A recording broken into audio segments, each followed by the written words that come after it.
नमस्कार, आप देख रहे हैं खरी बात न्यूज। मैं हूं साक्षी राय और चलते हैं आज की खबर की ओर।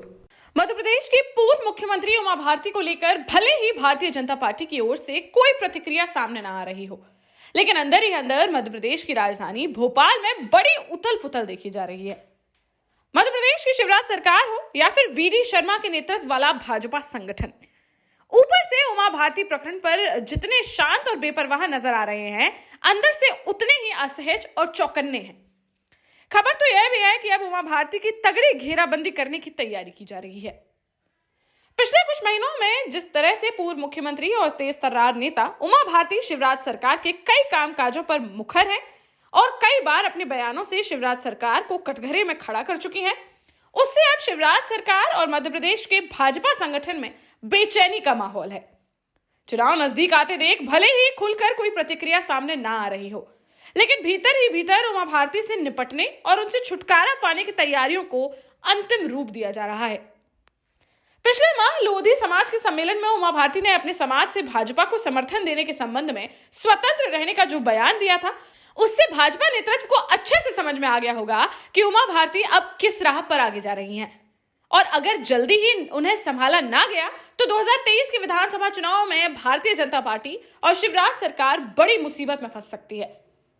इसके बावजूद कहीं ना कहीं डैमेज कंट्रोल ना हो पाने का ही नतीजा है कि उमा भारती लगातार शराब नीति सहित कई मुद्दों को लेकर शिवराज सरकार पर हमलावर हैं।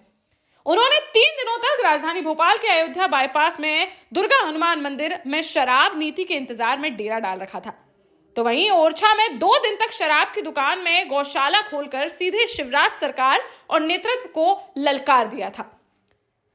खबर है कि भाजपा के प्रदेश अध्यक्ष वीडी शर्मा ने ओरछा में उमा भारती के मधुशाला में गौशाला अभियान से निवाड़ी और टीकमगढ़ के भाजपा पदाधिकारियों और कार्यकर्ताओं को दूर रहने की हिदायत दी थी।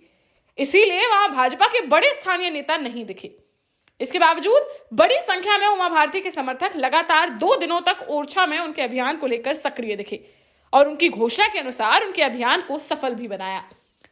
खबर है कि उमा भारती के लगातार तीखे होते तेवरों और नजदीक आते विधानसभा चुनाव को देखते हुए मध्य प्रदेश की राजधानी भोपाल में भारतीय जनता पार्टी के भीतर गहन विचार विमर्श जारी है, जिसमें नवंबर में होने वाले विधानसभा चुनाव तक किसी तरह से उमा भारती को संभाले रखने या फिर मध्य प्रदेश से बाहर उनको किसी काम में लगा देने के लिए केंद्रीय नेतृत्व से बातचीत की जा रही है।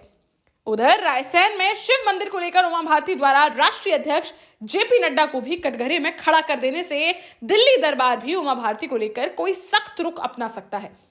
यह बात अलग है कि उमा भारती के पास खोने के लिए तो कुछ है नहीं। ऐसे में उनकी नाराजगी भारतीय जनता पार्टी के लिए मध्य प्रदेश के विधानसभा चुनाव और 2024 के लोकसभा चुनाव में भारी पड़ सकती है। इसलिए नेतृत्व भी इस मामले में ज्यादा जल्दबाजी ना दिखाकर फूंक फूंक कर आगे बढ़ रहा है।